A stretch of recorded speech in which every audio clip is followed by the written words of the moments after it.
Tapi anehnya, dari pemeriksaan awal dokter bilang kalau ini bukan perkara medis. Disitulah terungkap bahwa Mbak Yusni ternyata kesurupan coy. Jin itu pun merasuk lagi ke dalam tubuh Mbak Yusni. Tiba-tiba ruangan IGD dikagetkan oleh suara cekikikan.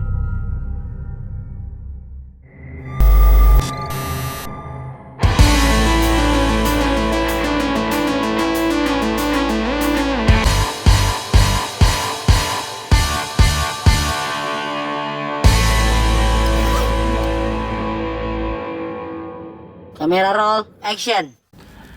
Assalamualaikum guys, welcome to Ruang Tamu Malam. Dan kalian bareng gue, Andi Iqbal. Seperti biasa, di malam ini gue mau berbagi kisah di balik cerita. Ada sebuah pengalaman horor yang dibagikan oleh seorang teman mengenai insiden kesurupan karena tidur di waktu maghrib. Tapi sebelum itu, gue mau berterima kasih banyak buat kalian semua yang udah mengikuti Ruang Tamu Malam selama 1 tahun terakhir.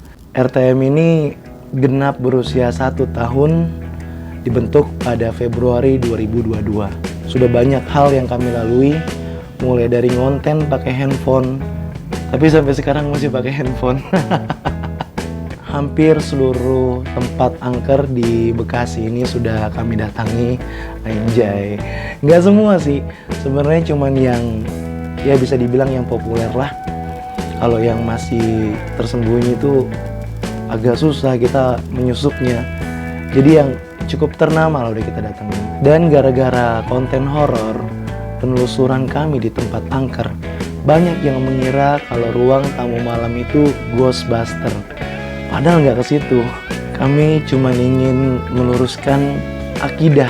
Anjay, macam lurus akidah gua. Iya, teman-teman.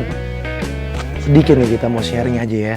Jadi selama ini masyarakat Indonesia itu banyak yang percaya dengan makhluk-makhluk mitologi.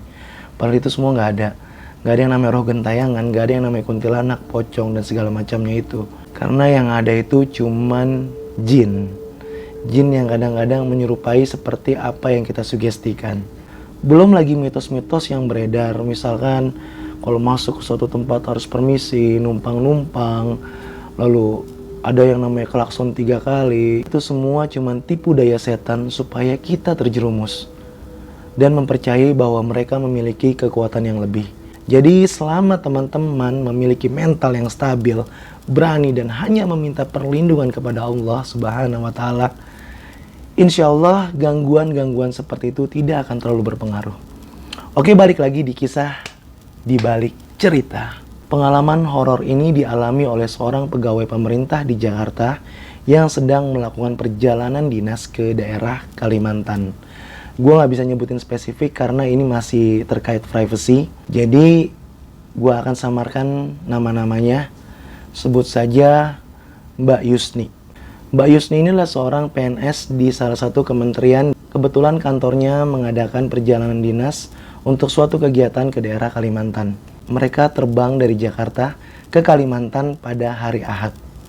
Awalnya semua berjalan normal, sampai mereka di bandara setempat kemudian menuju ke hotel. Mereka mempersiapkan untuk kebutuhan acara besok di hari Senin. Setelah semua itu rampung, mereka memutuskan untuk beristirahat. Ada yang santai di dalam kamar, ada yang memilih untuk mencari makan sore, ada juga yang pergi healing sebentar kan mumpung di luar kota. Mbak Yusni ini memiliki rutinitas yang sehat. Dia gemar berolahraga, khususnya jalan kaki di pagi atau di sore hari. Karena Mbak Yusni ini flight pagi dan belum sempat berolahraga pekanan di pagi hari, dia jalan kaki di sore hari mulai dari pukul 4 sampai sekitar pukul setengah 6 sore. Begitu tiba di hotel, sudah mendekati waktu maghrib, dia memutuskan untuk istirahat sebentar. Dia tidur saat waktu maghrib. Waktu maghrib itu kalau dalam Islam, waktu dimana setan-setan sedang berkeliaran, teman-teman. Makanya pernah ada satu orang yang nanya sama gue, lo ngapain explore itu tengah malam? setan itu berkeliaran di waktu maghrib, bukan tengah malam. Sebelum tidur, teman satu kamar Mbak Yusni itu udah nanya, lo sholat nggak? Ntar kebablasan lagi. Nah, kebetulan Mbak Yusni ini sedang berhalangan. Dia nggak sholat, jadi dia bisa beristirahat lah. Dia tidur saat setan memiliki baterai yang full, habis dicas. Awalnya semua berjalan normal. Mbak Yusni tampak tidur pulas. Temannya santai-santai setelah sholat sambil nonton TV. Tapi setelah azan Isya, ketika temannya mau membangunkan Mbak Yusni untuk makan malam, tiba-tiba Mbak Yusni ketawa cekikikan, nadanya melengking cuy. Temannya mengira Mbak Yusni lagi bercanda. Dia santai aja. Tapi saat didekati, mimik wajah Mbak Yusni berubah. Dia seperti orang yang tiba-tiba terkena serangan stroke. Dari pengakuan temannya, tangan Mbak Yusni itu kaku seperti ini teman-teman.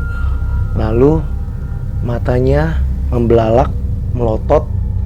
Bola matanya yang hitam itu ke atas dan lidahnya keluar. Tubuh Mbak Yusni mendadak kaku. Mereka pun langsung buru-buru bergegas membawa Mbak Yusni ke rumah sakit. Diperiksa lah sama dokter, dikasih pertolongan pertama. Tapi anehnya, dari pemeriksaan awal dokter bilang kalau ini bukan perkara medis. Karena curiga, teman-teman Mbak Yusni pun akhirnya memilih untuk mengaji di samping Mbak Yusni. Ada sekitar 4 orang saat itu yang di dalam ruangan IGD. Dan kondisi Mbak Yusni belum juga stabil. Sampai akhirnya dipanggillah salah satu orang yang dianggap pandai meruqyah. Dan disitulah terungkap bahwa Mbak Yusni ternyata kesurupan cuy. Jadi ketika teman itu datang, dia duduk di sampingnya Mbak Yusni dan dia membacakan ayat-ayat Al-Quran, ayat-ayat ruqyah.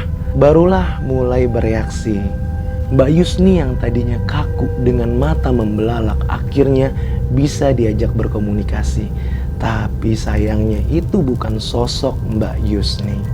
Karena jin yang merasuki tubuh Mbak Yusni hanya tertawa melengking. Gimana ya, kalau bahasa orang-orang tuh kayak hihihi. Ada suara gue habis cuy. Ya begitulah gitu kan, suara-suara seperti itulah gitu kan. Terus dia merengek untuk ikut dengan Mbak Yusni. Dia ingin ikut Mbak Yusni sampai ke rumah. Gila men. Teman Mbak Yusni yang bisa meruqyah itu meminta supaya jin itu pergi meninggalkan tubuh Mbak Yusni. Tapi karena kekeh enggan untuk melepaskan dirinya, jin itu pun diusir paksa oleh temannya Mbak Yusni.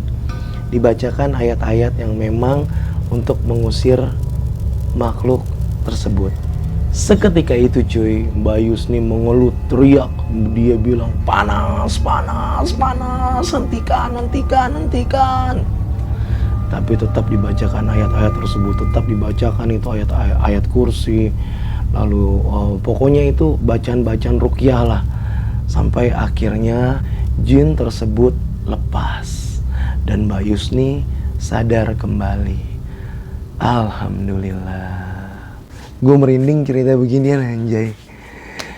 Ya, Mbak Yusni mengeluh kalau kepala dan pundaknya terasa berat. Badannya tuh kayak capek, pegel semuanya. Karena sudah selesai, akhirnya satu persatu teman Mbak Yusni pun meninggalkan ruangan IGD. Ternyata terornya belum selesai di situ teman-teman. Saat sepi, hanya ada 1-2 orang teman Mbak Yusni. Jin itu pun merasuk lagi ke dalam tubuh Mbak Yusni. Tiba-tiba ruangan IGD dikagetkan oleh suara cekikikan yang melengking. Anjay, gila.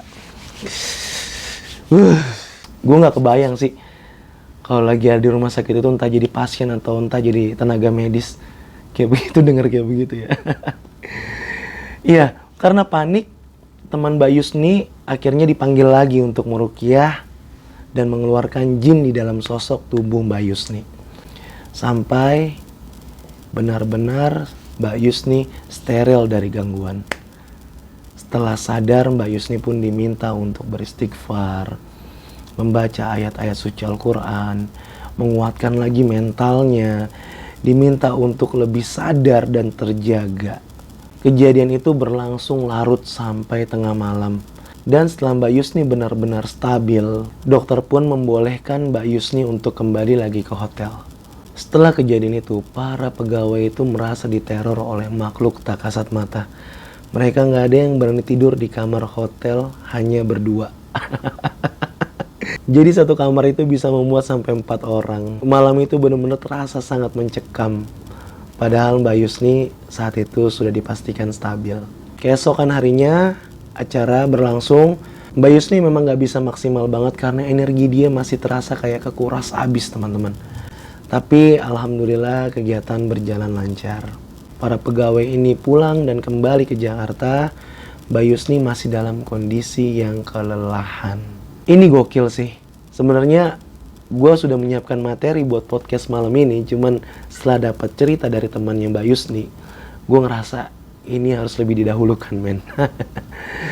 Ya, sekian dulu kisah di balik cerita, teman-teman. Terima kasih banyak udah menyimak cerita gue.